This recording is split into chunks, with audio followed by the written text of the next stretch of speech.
আসসালামু আলাইকুম রহমতুল্লাহি ওবরকাতুহু। সম্মানিত দর্শক, বাংলাদেশে তেল সংকটে পেট্রোল পাম্পগুলো প্রায় অচল। সরকারের পক্ষ থেকে বলা হচ্ছে যে কোনো সংকট নেই, পর্যাপ্ত তেলের মজুদ রয়েছে। কিন্তু তারপরও সরবরাহ ঠিক রাখা যাচ্ছে না। মানুষের মধ্যে যে উত্তেজনা দেখা দিয়েছে এবং মানুষ যেভাবে যে কোনো সংকটে মজুত করে, এক্ষেত্রেও দেখা যাচ্ছে যে ঘটনা তাই ঘটছে। কোনো গাড়ি বা কোনো মোটরসাইকেল হয়তো সকালে তেল ভরে নিয়ে গেছে। আবার বিকেলবেলা সেই তেল কোনো বোতলে বা ড্রামে সে জমা রেখে আবার বিকেলবেলা তেলের জন্য পেট্রোল পাম্পগুলোতে ভিড় করেছে।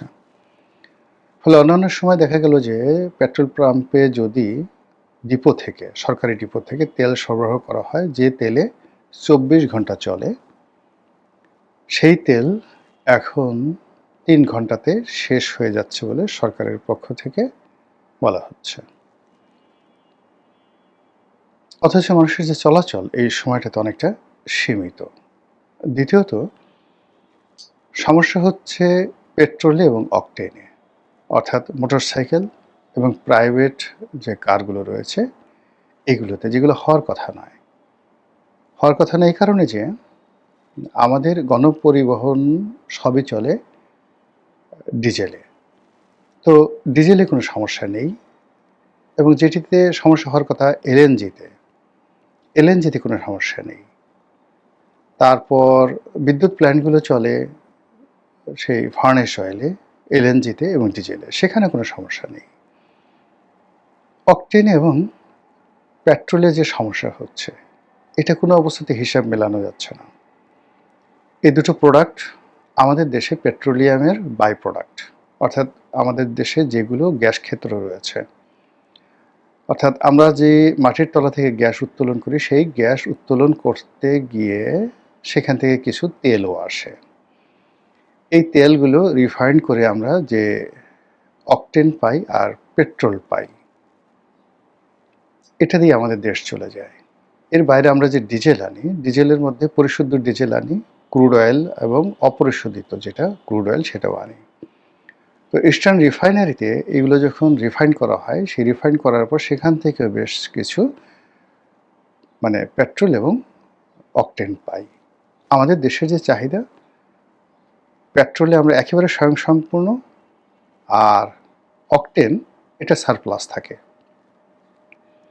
তো কাজেই এটা নিয়ে কেন আতঙ্ক ছড়ানো হচ্ছে, কেন লোকজন আতঙ্কে মজুত করছে, কেন ভয় পাচ্ছে, এটা আমি বুঝতে পারছি না। কিন্তু সমস্যা দিনকে দিন প্রকট থেকে প্রকট আকার ধারণ করছে।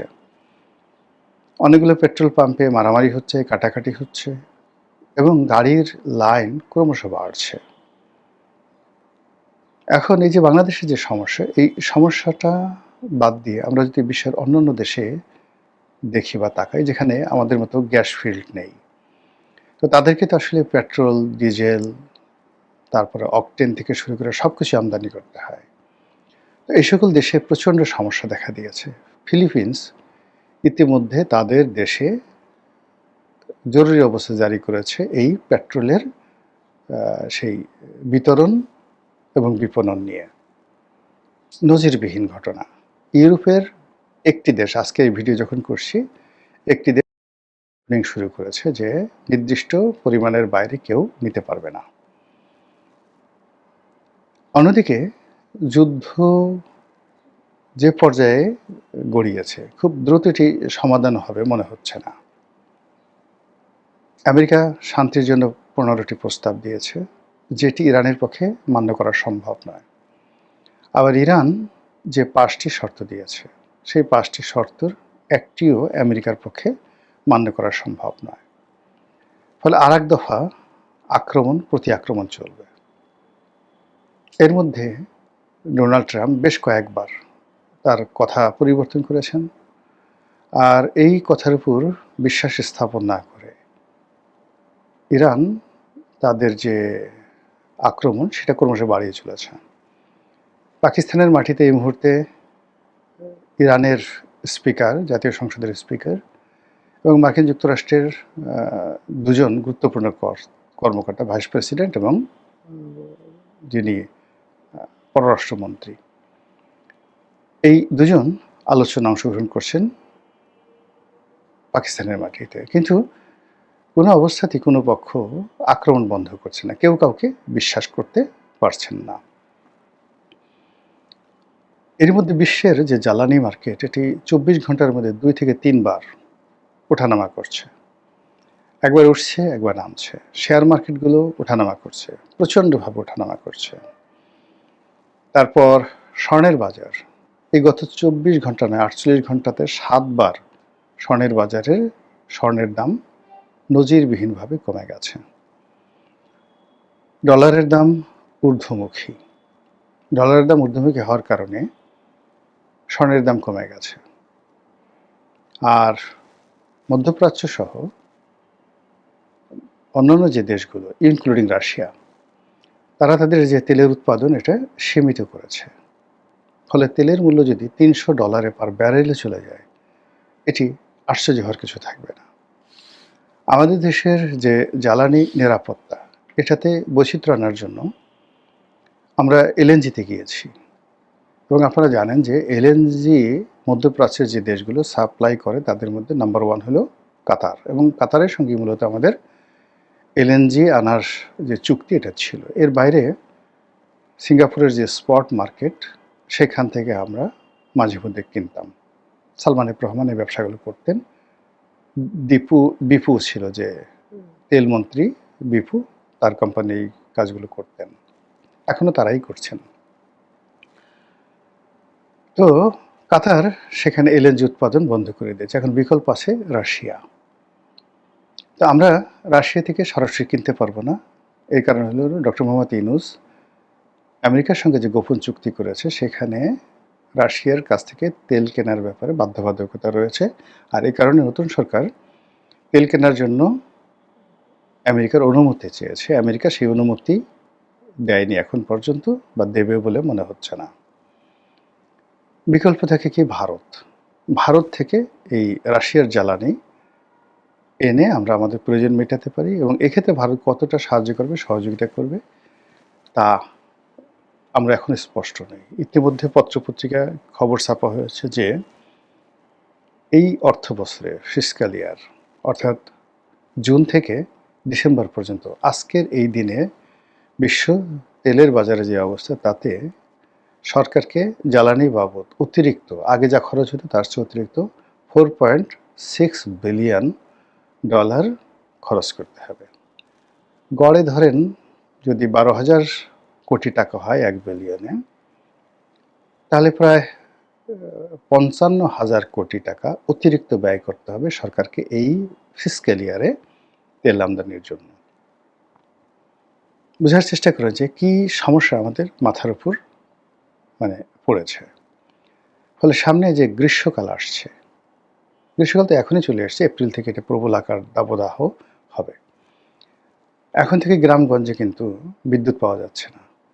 শহরে তুলনামূলকভাবে অবস্থা একটু ভালো, তারপরেও কিন্তু খুব ঘন ঘন অনেকগুলো এলাকাতে ঘন ঘন বিদ্যুৎ যাচ্ছে।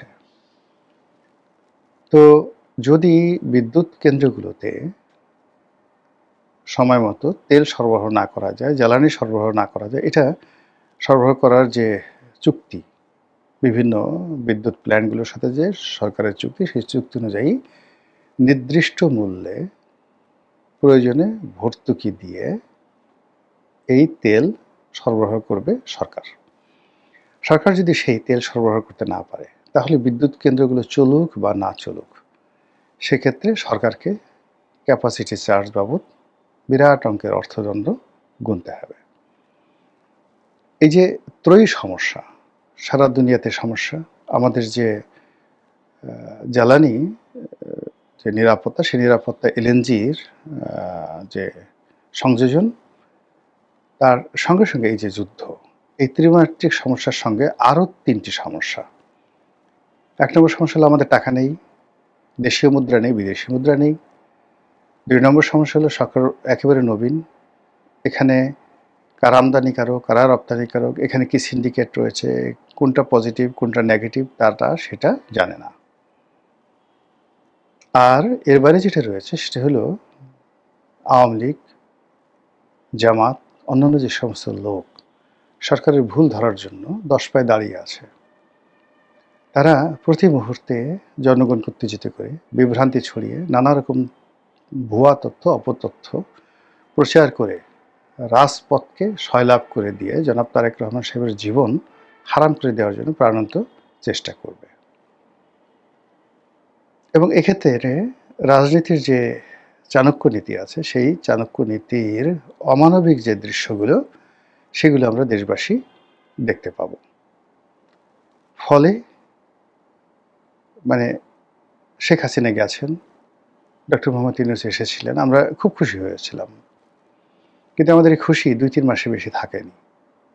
আবার ডক্টর মোহাম্মদ ইউনূস গেছেন, জনাব তারেক রহমান সাহেব এসছে, আমরা খুব খুশি, ভীষণ রকম খুশি, আজকের দিন পর্যন্ত খুব খুশি। কিন্তু এই খুশি আগামী এপ্রিল মাসে, মে মাসে থাকবে না যদি এই তেলের যে সংকট এটি বাড়তে থাকে।